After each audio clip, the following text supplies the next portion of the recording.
Hello， 大家好，歡迎嚟到 Hi-Fi 發燒台，我係呢388。今日咧，我請咗位嘉賓主持上嚟。Hello， 大家好。咁如果大家有睇開 Hi-Fi 發燒台嘅呢個頻道咧，一定認識阿麥小姐噶啦。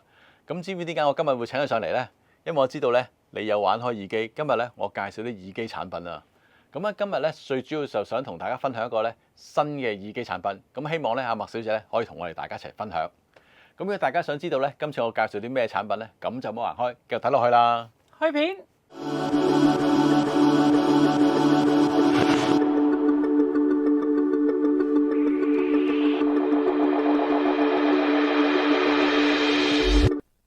今次咧同大家分享嘅產品咧，就係我手上呢個嚟自日本 Philo ZE-8000佢哋嘅旗艦級嘅真無線嘅耳機啊。咁我同麥小姐咧都輪流試咗幾日喎。咁啊，你覺得點樣啊？咁其實一睇咧，佢就似我哋女仔嘅粉盒啦。係啊，真係有啲似喎。加上佢嗰個塗層啦，咁就粉雪塗層。嗯。咁令佢更加美觀嘅。咁同埋咧，好似仲有白色嘅喎。係啊，我都中意白色啊。我都覺得你中意白色多啲。咁你用落去，你覺得點啊？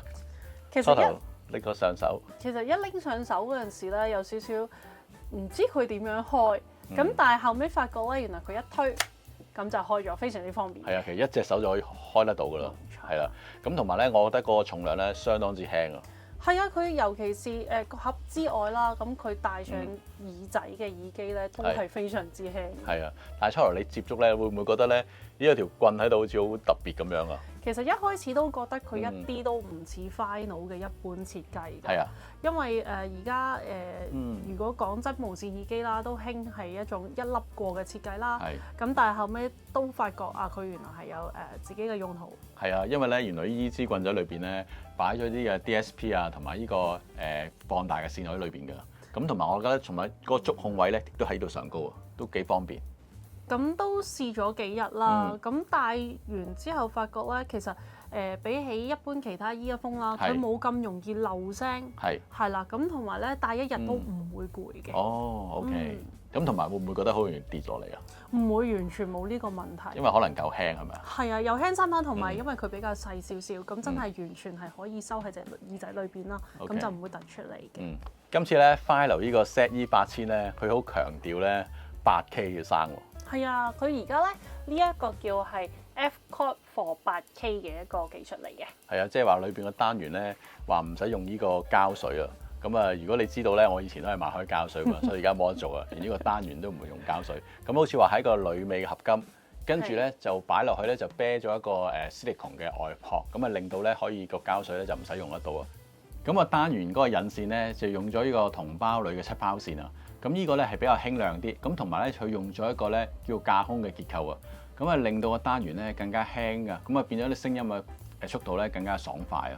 其實我自己試過呢幾日之後咧，都覺得佢反應係快啦，咁同埋即係佢話減少失真嘅問題咧，咁聽落去都係有呢一個改進嘅。咁可能真係冇啲膠水啊。係。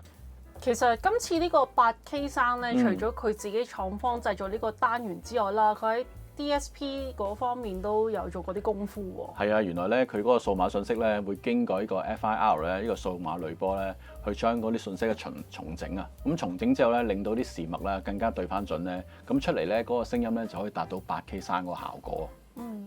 咁同埋呢個耳機咧，仲有一個特別之處嘅，因為通常咧呢啲無線嘅耳機咧都係用呢個 D 類放大喎。咁而家呢個耳機咧，竟然可以喺咁細嘅耳機裏邊咧，用呢個 AB 類放大啊！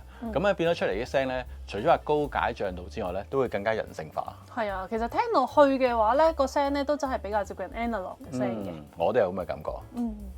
咁呢個 ZE-8000咧，另一個特別嘅地方咧，原來咧佢嗰個降噪功能咧係佢哋自家研發嘅。咁原來咧佢呢個上邊咧有4個咪啊。咁呢4個咪咧，其實就收咗外來嘅噪音咧，去再做呢個降噪啊。咁同埋佢哋強調咧，帶咗去咧加用咗呢個降噪咧，唔會有一種耳壓嘅感覺啊。咁啊，同埋佢提供咗咧，唔單止話環境嘅降噪，原來仲可以有風聲嘅降噪啊。咁我陣間咧都同阿麥小姐分享下我哋聽後嘅感覺啊。好。嗱，俾你睇下仲有啲咩功能啦。睇下先，藍牙5.2啦。係啊。咦？佢仲支援 SBC AAC 呢個功能喎。不過我用唔到啊，我唔係 iPhone 啊。我都唔係。咁Qualcomm aptX 同埋 aptX 嘅 Adaptive，就係我用緊啦，因為用緊呢個三叔手機喎。我都係。OK， 係咁啊！我用咗一輪咧，我發覺咧佢都好少窒聲同斷線啊。咁你有咩經驗啊？我就自己都試過啦，佢係接收得非常之穩定嘅。係啊。咁一個小趣事啦，我有一次終於試到佢窒啦。係。咁就係我已經出到 lift 口啦。但係我發覺窒嘅原因係我部手機仲喺屋企裏邊。到呢口先發先，原來咁遠都仲可以接收到啊！冇錯。哇！真係果然厲害啊！咁啊，麥小姐你試咗幾日啦？你覺得嗰個聲音效果點樣啊？首先講翻人聲先啦，人聲我覺得佢有翻咁上下厚度嘅。咁另外咧，佢本身啲低音都有力啦。係啦，咁嗰個細節位咧，尤其是咧有一個驚喜嘅。係啦，佢啲細節位都出得非常之多啦 detail 嘅。咁就係佢嗰個音場都闊啦，係啦，咁係一隻 noise cancellation 耳機裏邊咧，嗰個表現都非常之唔錯啊！咁你覺得聽邊一類音樂你會喜歡啲啊？我自己咧試過幾類型嘅音樂之後咧，咁我就覺得咧，我聽 live 啦，咁或者係一啲 band 聲啦，或者 jazz 咧，係都覺得非常之好聽嘅，非常之適合啦。咁聽完之後都唔係好想放低。OK， 咁啊講下我嘅聽後感啦。咁其實咧，我呢度都聽咗幾日啦。咁我都覺得咧，佢俾我都有啲驚喜嘅，因為始終一個咁細嘅耳機咧，嗰個效果咧，佢啲人聲我都覺得係貼近嘅，即係都埋身嘅。不過咧，佢都可以有一種空間感嘅，即係唔會話就埋身就冇咗種空間感。同埋咧，佢標榜 8K 聲啦，我就算未開過 8K 嘅 function，我都覺得佢嘅細節都夠嘅。咁同埋咧，如果你問我邊一類音樂喜歡啊，我覺得佢播呢個爵士樂咧都好有呢個感染力嘅。咁同埋咧有一次咧，我就撳下個手機啦，咁啊俾我撳到咧炎黃第一股喎。即係炎黃第一股，如果你大家又知道咧，一開始就嘣嘣幾下，哇！我嗰下我彈起啊！咁點解彈起咧？就唔係嗰種音量令我彈起，我覺得咧佢嗰種嗰個低頻啲鼓聲咧係好似嘅。咁我之後咧真係拎翻呢個兩聲度去聽咧，咁啊當然啦就冇一種體感嘅感覺啦。但係咧嗰個鼓聲嗰種音質咧係真係有啲似嘅。呢個咧我都覺得係我之前試呢個耳機我未有感受過咁嘅感覺咯。咁我都覺得都幾突出啦呢方面。咁啊，同埋我都想咧，你同我哋分享下佢嘅抗噪功能喎。我呢幾日咧就帶住佢周圍走㗎啦。咁其實咧佢個抗噪功能我真係要讚一讚嘅，因為以前都試過好幾隻唔同品牌嘅 noise cancellation 啦。咁其實咧佢個抗噪能力咧都冇佢咁優秀啊。因為講真，佢可能搭公共交通工具啦，嗰陣時用佢啦。咁開咗之後咧，其實你聽到出邊外界嘅聲音真係非常之少。咁尤其是可能針對可能人聲啊嗰啲，其實比較難處理嘅噪音咧，佢都可以做到一定嘅效果嘅。咁同埋咧，我嘅感覺就係咧，因為其實我就唔係好喜歡用抗噪嘅，坦白。不過咧，佢有一個功能咧係減風啊。咁有次我喺街度行咧，真係好似好大風聲咧，開咗個減風咧，真係就做到真係冇晒啲風聲。咁同埋音質上高咧，我覺得可能有少少啦，但係都唔會好嚴重嘅影響得到咯。咁呢方面我都覺得佢做得幾好咯。係啊。咁同埋咧，另外佢仲有個 8K 聲嗰個功能咁啊，喺個 Apps 裏邊撳落去。咁嗰個你有冇比較過？我自己咧就第一時間 down 咗個 Apps 啦，之後就試下佢呢個 8K 聲嘅功能啦。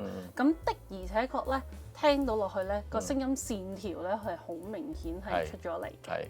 係啦，咁所以係有分別嘅。咁同埋如果我自己聽，我都係細節多啲咯。咁不過廠方就講咧，如果用咗咧就會嘥電一啲啊。咁你玩過係咪啊？我玩過，咁其實都建議可能如果買咗呢隻耳機嘅人啦，咁係可以開嘅。咁但係因為佢本身嗰個電池都比較持久一啲，咁所以其實覺得個影響唔係真係咁。我都覺得係，跟住如果既然買得佢有 8K，冇理由唔用噶嘛。咁同埋咪差多2次電咯。啱啊。因為我而家要追求靚聲噶嘛。啱啊。咁啊，最後咧我都嚟一個總結啦。咁我今次咧其實試聽呢個耳機咧，我都有同啲咧比較上再貴價一啲嘅 in-ear 比較。咁我覺得咧，發覺咧佢個表現咧，如果以呢個價錢計咧，我覺得都如果我純粹我個人咁，我覺得都超值㗎。不過有啲地方咧，我覺得要彈一彈啊。咁我覺得佢個 Apps 咧彈一開咧，好似太簡單，即係冇啲色彩咁嘅感覺。係咩？我覺得都幾靚喎。你做得靚啊？點解會覺得靚啊？因為佢簡潔咯。係啦，而家就係興呢啲㗎啦。咩文青 feel 啊？係啦。原來就係咁樣啊。不過我都有啲覺得奇怪嘅地方嘅。就係佢其中有一個咧語音模式，咁其實就係方便你聽翻外界嘅聲音啦。咁其實如果係咁，我唔係較細聲會快少少入個 Apps 度咩？咁呢個我都唔係好明啊，咁可能要問翻個廠啊。咁同埋咧，今次咧呢個試聽咧，我就冇話錄音啊，因為咧我覺得咧錄出嚟咧都唔可以做參考，所以我就冇錄音。咁啊，如果大家真係想試聽下佢嘅效果咧，都可以落去呢個鋪度真係實際去試聽，咁啊睇下我哋今次嘅感覺咧，會唔會同你嘅試聽一樣啦？咁好啦，今次咧呢個分享就差唔多啦，咁我哋同大家講聲拜拜。